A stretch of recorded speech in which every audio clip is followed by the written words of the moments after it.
Hey guys, lightboltjoe here. Today we're going to talk about A Wrinkle in Time. Disney's A Wrinkle in Time. I mentioned in a couple videos back that we'd finally talk about A Wrinkle in Time, and here we are talking about A Wrinkle in Time. I'll try not to be as overly dramatic as I possibly can be. I hated it. Hated it. Awful.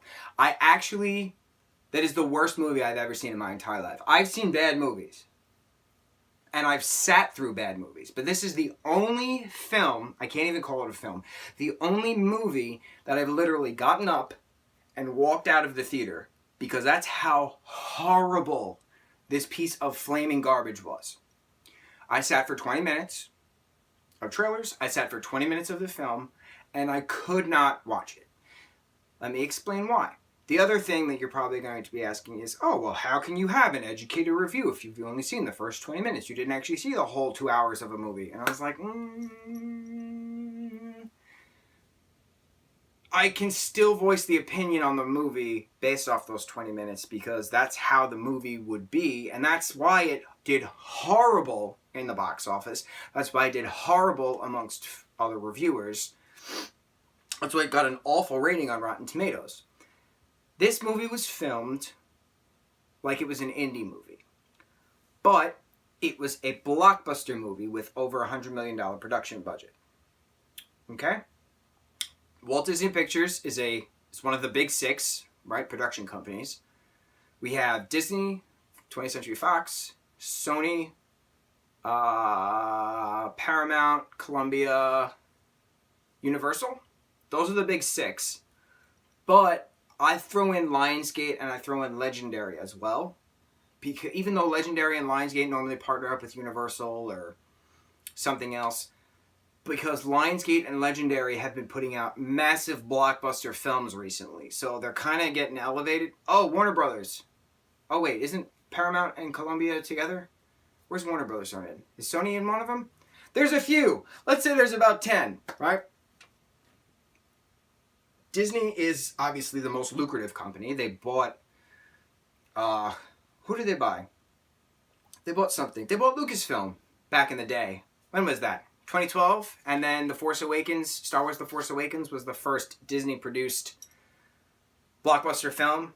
And that film alone made over $1 billion. And Disney bought Lucasfilm for $4 billion back in 2012.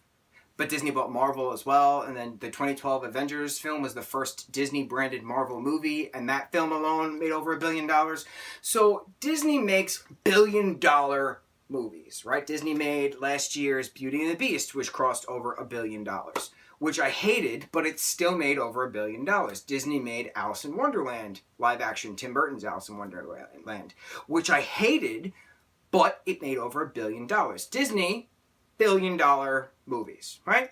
Okay. A Wrinkle in Time was being trailered, was being pushed to be the next billion-dollar Disney movie because it was supposed to be a blockbuster. Alice in Wonderland was a blockbuster. Every pirate movie that they make is always a blockbuster. Pirates of the Caribbean is a fantastic, fantastic film series. Blockbusters. Pirates of the Caribbean is not an indie film. Alice in Wonderland is not an indie film. Beauty and the Beast is not an indie film. A Wrinkle in Time was not supposed to be an indie film. An indie film versus a blockbuster. A lot of people have different opinions on where the actual gray area lies. I was actually yelled at a few times when I was reviewing Love, Simon on different, comment sections because I kept calling Love, Simon an indie film. And technically, yes, it is an indie film, but based off my perspective. People kept saying that it was a blockbuster film because it's from 20th Century Fox, one of the big production companies, right? But I keep calling it an indie film because it was only on Love, Simon was on a $17 million budget. It's made, as of this morning, I think worldwide $49 million. I think that's what the tally was, $49 million. So it's going to cross the $50 million range, obviously, because it's still airing in various theaters across this country, across many other countries. It's a fantastic coming-of-age story.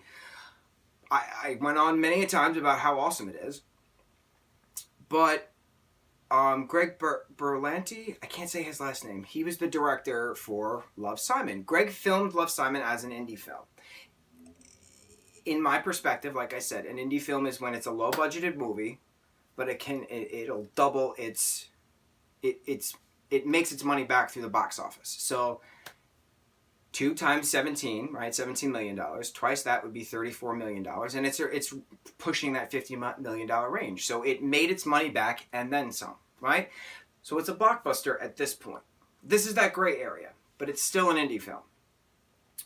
Indie films are filmed a certain way. Isle of Dogs, we talked about that, when? Yesterday? The day before? Something like that? Isle of Dogs is an indie film. Wes Anderson is an indie director. It is poetic. The filming is poetic. The camera shots are poetic. You are focused on one character for a little bit of time, but then there's something behind it, and then there's something else behind that from a depth perspective. That's an indie kind of thing. You're never going to see that in a Marvel movie. You're not going to have 5 solid seconds of Stucky stuff. Steve and Bucky, Stucky. You're not going to have 5 solid seconds of Black Widow and Steve. You're going to have a quick little pan. They say their thing. They give each other the looks, whether it's Steve and Bucky or Black Widow and Steve, Captain America, Nomad. But those are blockbuster films. So it's quick. Boom, boom, boom, boom, boom. We're going to talk about Rampage at a later time. That's a blockbuster film. Boom, boom, boom, boom, boom. Wrinkle in Time is supposed to be a blockbuster film. Boom, boom, boom, boom, boom. Right? There's not supposed to be downtime. There's supposed to be character development. You're supposed to feel these characters when you get into this. I didn't like how these characters were coming off in that first 20 minutes of A Wrinkle in Time. I say this because I don't know the story. I know it's based off of a best-selling novel that's been around for decades, over half a century. I know that it's a book series.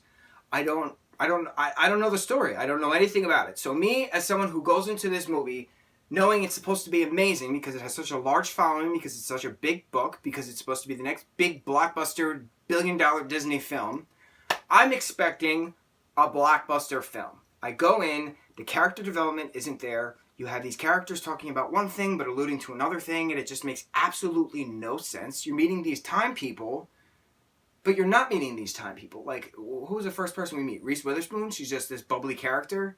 Reese Witherspoon. I love Reese Witherspoon. Reese Witherspoon is a great actress. Mindy Kaling is a great actress.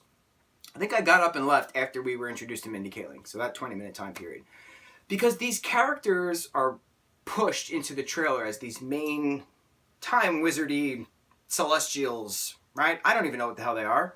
But that's what me as an audience member, I'm supposed to be seeing. And I'm not seeing this. I'm not seeing this extra powerful celestial. I'm just seeing this random hobo person prancing around a house in a white dress. I'm just seeing this random hobo person sleeping while these 2-3 children are talking around them. Like, what? Like, there was a camera pan in the first 20 minutes of like 2 characters like hold hands on top of each other or something like that for over 5 seconds, and I'm counting and I'm like, oh my god, what is this nonsense? That is not what a blockbuster film is supposed to do. A blockbuster film is supposed to go boom, boom, boom, boom, boom, boom, boom, to keep your pace going, to keep the momentum going. This film had no momentum in the first 20 minutes, and I'm looking at my watch, and thankfully I used my movie pass, so I don't regret wasting that 20 minutes of film, 20 minutes of trailers. It was after work one day. It was back in March. It's fine because I learned the difference, as far as I'm concerned, between blockbuster and indie film. And I talked to one of my friends about it, who's also big into movies, and we were talking about, Love, Simon is an indie film. It had that 5-second camera pan on certain scenes, and it had that zoom in to the computer screen when Simon was typing, and like, that's not what a blockbuster film would do. That's what an indie film would do. And Greg did a fantastic job doing that. I can praise Love, Simon and its soundtrack a billion times over and never get tired of it, but that's my issues, man, is that A Wrinkle in Time, and I know I'm repeating myself, but I don't know how else to say this aside from A Wrinkle in Time was supposed to be this massive billion-dollar blockbuster Disney film, and it was garbage. Garbage. And again, I did not see the whole movie, so I cannot form a whole opinion. But based off of what I saw, comparing it to my knowledge of how film is, cinematography versus lighting versus sound editing versus storytelling versus basic screenplay writing, right? How you write a script, how you introduce characters. Yeah, I had so many issues with, how The Walking Dead has become. We're jumping to TV shows, but this is my point. When they ended season 6, I think it was season 6, with introducing Negan's character by killing someone, but not actually killing someone. And all we see is a black screen, and you hear someone's brain getting shattered, right? And then you have to wait 6 months until you find out who actually was killed by Negan. That's not storytelling, right? If you're basing this off of the actual source material, which is a gorgeously crafted comic book series, it's 4 pages. You meet Negan, he kills someone, that's it. New adventures, new chapters, new lifestyle. And I say this all the time. I was like, this story, the way that story was, what's the word? I'm so flustered, I can't get the words out. The way that story was portrayed, this is the sound I was trying to get, was comparable to if J.K. Rowling decided to end the 6th Harry Potter book with, and then Harry said, to be continued. Wait, what? No, that's not how you write a story. That's not how you tell a story. You don't leave a cliffhanger at the end of a book. You don't leave a cliffhanger like that at the end of a season. Yes, cliffhangers are, fun, and you question things, and you talk about things, and it's great for ratings. But there's a difference between a cliffhanger between episode to episode, or mid-season finale to mid-season premiere, to season finale and season premiere. What if The Walking Dead ended series finale with Greg Nicotero allowing Scott M. Gimple, I'm talking showrunner to producer at this point, to have Jeffrey Dean Morgan, who is Negan, bash in Stephen Yeun's head as Glenn, but it's just that sound. It's just that black screen and the sound of the skull getting crushed. What if that was the series finale? Awful. Awful. And all of this bad writing that I'm comparing all of these things to, and it's sad because The Walking Dead as a TV series was amazing. It was an amazing TV series up until season 6. Once season 6 ended and it didn't actually end, then it's just been... And it warms my heart to see the numbers plummet from episode to episode. And you know why? Because the viewers are not stupid. We know what people are trying to do. You're writing things for ratings. You're writing things for sponsors. And it's not working. It's not working because we know what's happening. We see the stupidity that you're trying to shove down our throat. And it's repugnant that you think that we're so asinine to just forget how amazing that the product actually was. That's what angered me so much about A Wrinkle in Time, is that this was not supposed to be garbage. This was supposed to be a major motion picture triumph. And it was garbage. I am not the only person to say this. I will not be the only person to continue saying this. If you've seen it and you loved it, I would love to know why. I honestly would love to know why. Because the story that was presented to us was not a finished story. It's not how you introduce characters. That's not how you tell a story. You don't give any background to anyone, barely. You play with this main character as a girl with her emotions, and you're forcing us to feel bad for this girl for all the anguish she's gone through, but I'm not feeling that sadness for her. I'm just feeling anger at you making me try to feel that way. No. I'm supposed to elicit these emotions naturally because you're a beautiful storyteller. Not you're an awful storyteller forcing me to feel some way. If you're an artist, you don't tell someone, this is a blue elephant that I painted, and he is sad because life is sad and life is blue. No. If I'm an artist and I painted a blue elephant on a piece of canvas with acrylic paint, right? And someone comes around and goes, oh, I love that penguin dancing with an umbrella. That's what they see. Who am I to tell them that that's a blue elephant crying? If they see a penguin dancing with an umbrella, then they see a penguin dancing with an umbrella. I'm not supposed to be forcing someone to feel a certain way. All I'm supposed to be doing as an artist is to give you something to interpret, to feel something based off of what you want to feel. That's how anything goes with a book. That's how anything goes with a piece of artwork, whether it's drawing, whether it's painting, whether it's sculpting, whether it's glass blowing, whether it's crocheting, whether it's origami, whether anything. Anything. Mask making, wig making, clothing, anything. You're not supposed to force someone to feel a certain way. It's just supposed to happen. And A Wrinkle in Time was the dictatorship of art. Art. It was forcing you to feel a certain way, and it wasn't working. I can't believe how heated I got talking about this film. It's just, I'm very passionate about all forms of art, some more than other, obviously. I'm very passionate and a true believer of how you are allowed to express yourself. You know, you're not supposed to know everything. You're supposed to be quizzical. You're supposed to question. How else are you going to learn?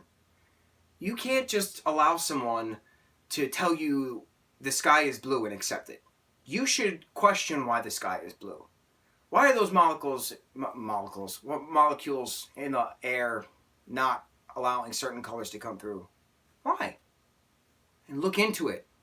You gotta stay quizzical, or you're never gonna learn. You're just gonna be that blind sheep everyone makes fun of. It's okay. Whether you're questioning life, whether you're questioning if you should do this job, if you should do that job, if you should like this girl, if you should like that guy, if you like girls, if you like guys, if you're happy being male, if you're happy being female, you're allowed to question. And no one should tell you that you are not allowed to question. Right? We're supposed to be comfortable. We're supposed to feel safe. We're supposed to... Now I'm smirking because I literally just talked about this yesterday, today at work. It was a good conversation. But that's my point. I mean, out of completely different perspectives of stories, where we're talking one thing for one thing, and then this is on a other level, but the point remains the same. I mean, who am I? I'm just this guy floating in space on this rock that we call Earth, which is dying, but humanity is a disease, and centuries from now, when we're off the planet, we'll be like, man, Terrans are just awful. Terrans, people from Terra, which is another fancy word for Earth, right? Science is cool.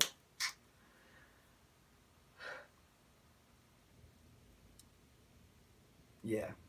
I apologize if my over-exuberance on multiple subjects was a tad bit confusing to follow.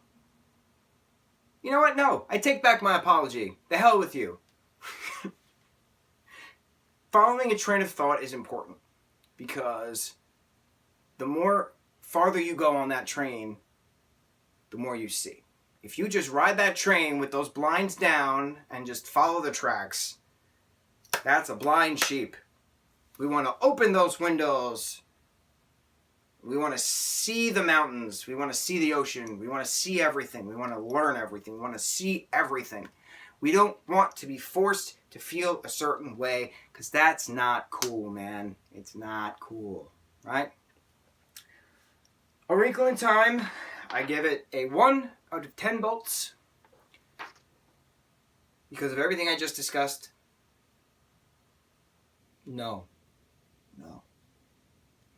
Thank you very much for this time. I appreciate everyone's feedback. I appreciate the conversations that we have been starting on multiple platforms.